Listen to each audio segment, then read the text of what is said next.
Class है intermediate, यूँ कहें इंटरमीडिएट ही नहीं, ये 10वीं के लिए भी, 9वीं के लिए भी, 11वीं के लिए और 12वीं के लिए।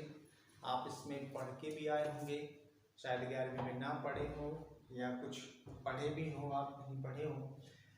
ये बात जो आज के इस वीडियो में हम शामिल करने जा रहे हैं वो नरेशन की है। नरेशन, अब बात आती है कि नरेशन क्या और क्यों। नरेशन के दूसरे भी बुक्स में स्पीच भी मिलती है, नरेशन या स्पीच। नरेशन और स्पीच ये आपने 9th में भी पढ़ा है, 10th में भी आपने पढ़ा है, 11th और 12th में भी पढ़ा है। हाँ, जैसे जैसे क्लासेस बढ़ती हैं इसका डिफिकल्टी लेवल भी बढ़ता चला जाता है, लेकिन नरेशन का जो बेसिक है वो वैसे का वैसा रहता है। फिर भी मैं मान रहा हूँ कि मैं आपको बेसिक से इसकी स्टार्ट करता हूँ कि नरेशन होता क्या है। नरेशन या स्पीच, जिसको हम हिंदी में कथन कहते हैं, इसको स्टेटमेंट भी कहते हैं।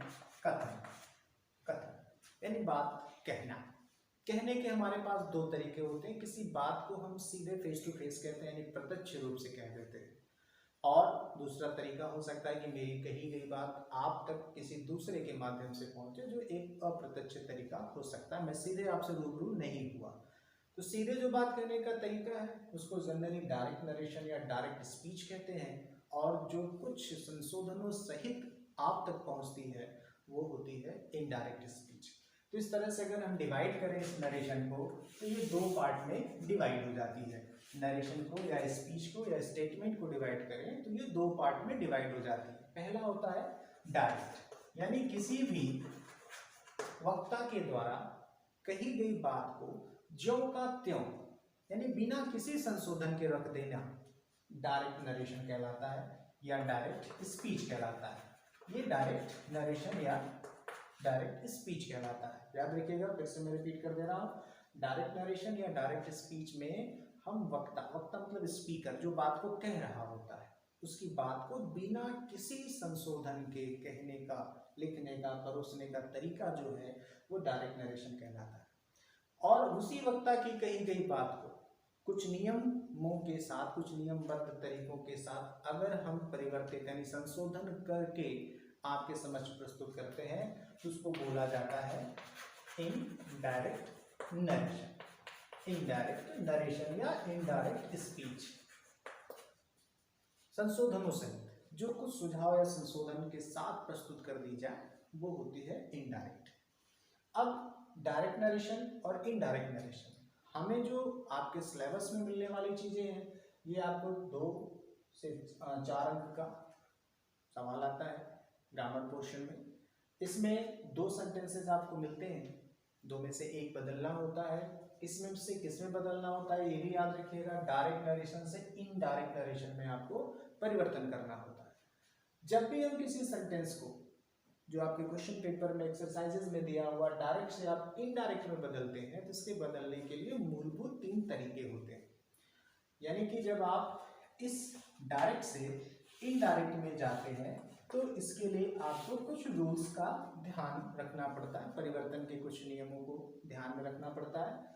जो सबसे पहला परिवर्तन का तरीका है उसमें हमें ये याद रखना पड़ेगा कि किस तरीके से चेंज करते हैं। चेंज ऑफ प्रोनाउंस, यानी कि प्रोनाउन का परिवर्तन, किस तरह से प्रोनाउन बदलते हैं, यानी चेंज ऑफ प्रोनाउन।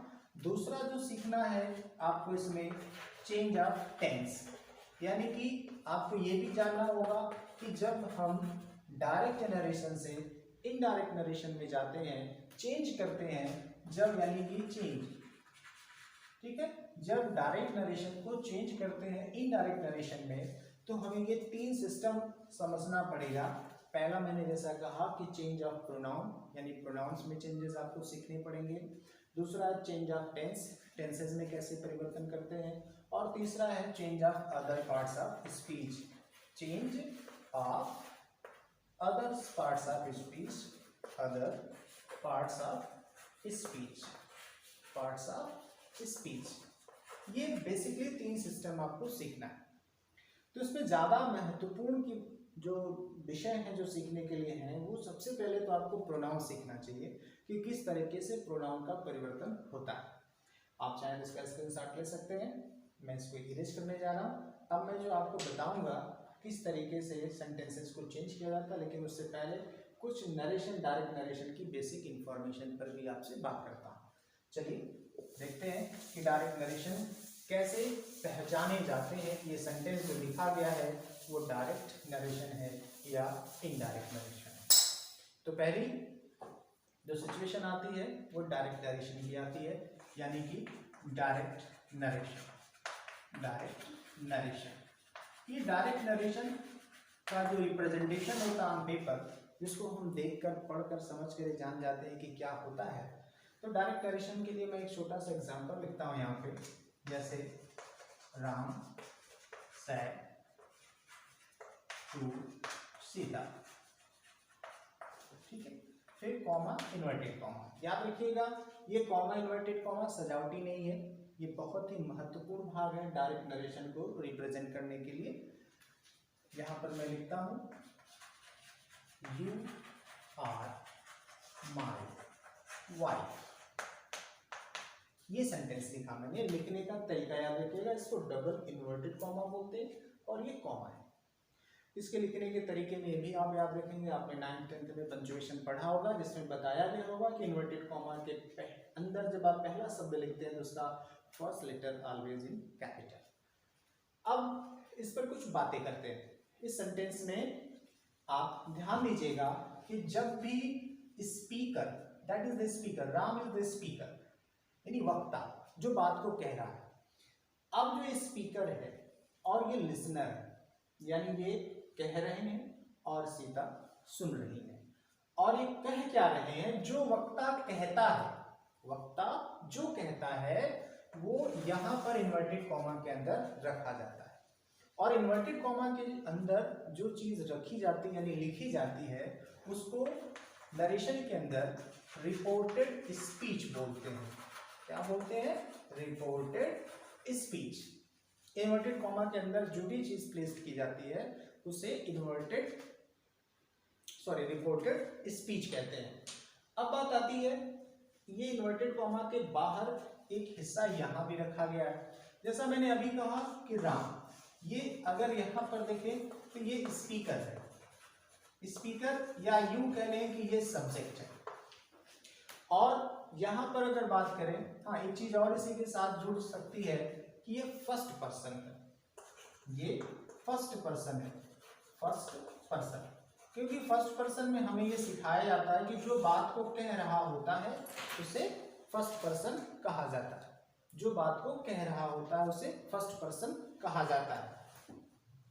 और जो बात को सुन रहा होता है, जैसे यहाँ पर ये हमारी लिसनर है, इसको हम ऑब्जेक्ट भी बोलते हैं, लिसनर है ऑब्जेक्ट भी बोलते हैं, या यूं कह लें किसको हम अब सेकेंड पर्सन कहेंगे, यानी कि जो बात को सुन रहा होता है वो सेकेंड पर्सन कहलाता है।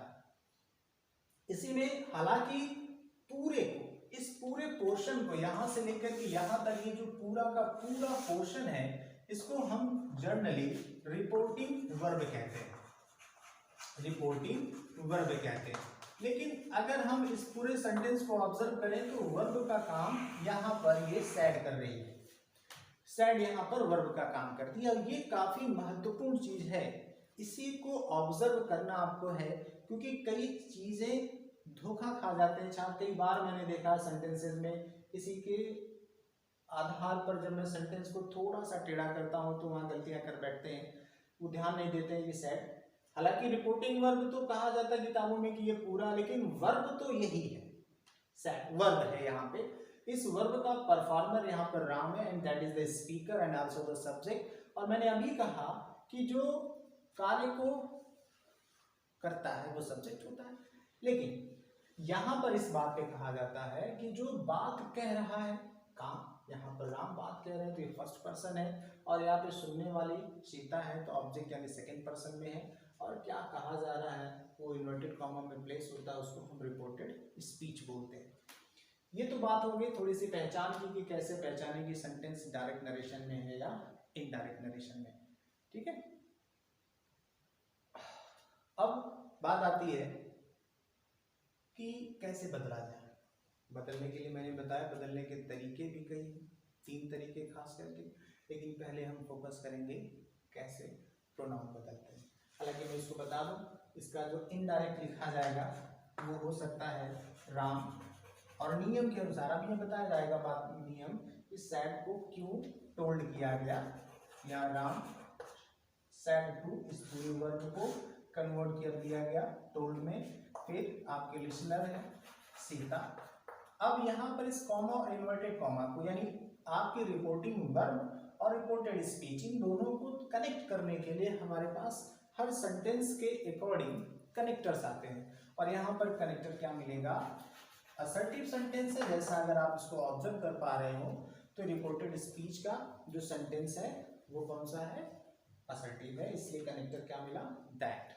यहाँ पर है यू, ये यू है, इस यू को हम अपनी प्रोनाउन टेबल में ऑब्जर्व करें तो ये सेकंड पर्सन का है।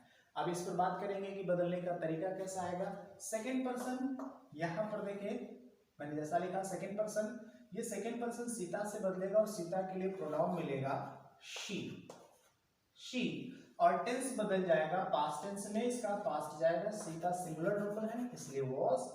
माई फर्स्ट पर्सन का है, आप फर्स्ट पर्सन के पास जाओगे, राम, राम के लिए मैस्कुलिन जेंडर है हिज, और नाम में कोई चेंज नहीं होता है, वाई। अब ये जो सेंटेंस मैंने नीचे लिखा हुआ है ये इस डायरेक्ट नरेशन का इनडायरेक्ट में चेंज हुआ है, यानी Ram told Sita that she was his wife.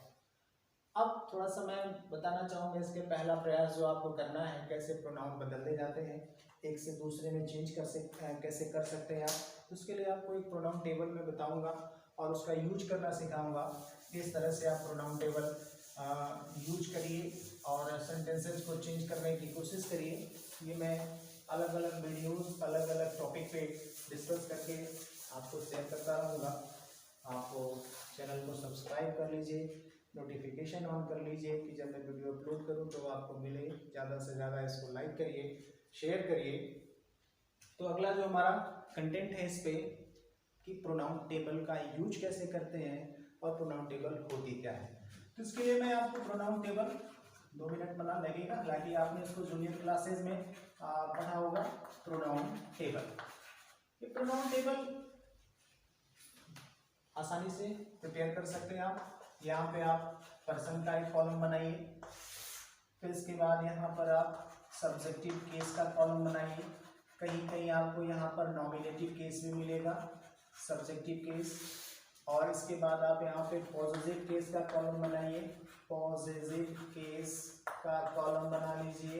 फिर आप लास्ट में ऑब्जेक्टिव केस का कॉलम बना लीजिए। इस तरह से ये आप 3 कॉलम बनाइए पर्सन का, और इसको आप बेसिकली 3 पार्ट में डिवाइड कर दीजिए। मैं इसको प्रिपेयर कर रहा हूँ, आप अपना पेन पेपर लेकर के आप इसको प्रिपेयर कर लीजिए, या आप तो मोबाइल में इसको स्क्रीनशॉट से मैनेज कर लीजिए। इसमें मैं फर्स्ट पर्सन लिखता हूँ, यानी ये फर्स्ट पर्सन हो गया। यहाँ पर आप सेकेंड पर्सन लिखिए और यहाँ पर आप थर्ड पर्सन लिखिए। ये पर्सन हो गए, मैंने जैसे आपको डिस्क्राइब किया। First person is the speaker, second person is the listener and the third person about whom we are discussing। यानी मैं आपको फिर से बता देता हूँ, जो बात को कहता है यानी वक्ता जो बात को कह रहा होता है उसे फर्स्ट पर्सन कहते हैं, जो बात को सुन रहा होता है उसे सेकेंड पर्सन कहते हैं, और जिसके बारे में बातें होती हैं उसको हम थर्ड पर्सन कहते हैं। तो फर्स्ट पर्सन में हमारे सब्जेक्टिव केस में 2 प्रोनाउंस आते हैं, आई और वी। उसके बाद हम आगे बढ़ते हैं तो आई का जो पॉजिटिव केस है तो आपको माई भी मिलेगा और माइन भी मिलेगा। इन दोनों का डिफरेंस है, माई ये आपका पॉजिटिव एडजेक्टिव है और ये आपका पॉजिटिव प्रोनाउन है। यहाँ पे बात करें ये आवर होगा और ये आवर्स हो जाएगा, डिफरेंसेस वही हैं। और लास्ट में आप चलें तो यहाँ पे आपको मिलेगा मी और ये मिलेगा आपको अस। फिर आगे सेकेंड पर्सन में चलते हैं। सेकेंड पर्सन में आपको सब्जेक्टिव केस में यू मिलेगा और यहाँ पर आपको योर भी मिलेगा और योर्स भी मिलेगा। फिर वही बात, योर जो है आपका एक पॉजिटिव एडजेक्टिव कहलाता है, योर्स आपका पॉजिटिव प्रोनाउन कहलाता है। और एक चीज यहाँ पर आपको गौर करनी होगी इसके ऑब्जेक्टिव केस में भी यू आता है। आप थोड़ा सा गौर फरमाइएगा, जब भी किसी वर्ब का वो सब्जेक्ट होगा, जो सब्जेक्टिव केस यानी कि हमेशा वर्ब से पहले मिलता है, एक्शन वर्ब से पहले मिलेगा अगर यू, तो आप समझ जाइएगा कि वो सब्जेक्टिव केस में है। अगर ये आपको एक्शन वर्ब के बाद या मेन वर्ब के बाद मिलता है तो आप समझ जाइए कि वो ऑब्जेक्टिव केस में है। इसके बाद थर्ड पर्सन में आपको और टेबल थोड़ा सा बढ़ानी पड़ेगी, इसमें आपको मिलेंगे कुल 4। कौन कौन से हैं? पहले हम बात करते हैं शी, ही, दे और इट। ये सभी जो 4 मैंने लिखे ये थर्ड पर्सन के प्रोनाउन है, ये सब्जेक्टिव केस है इनकी।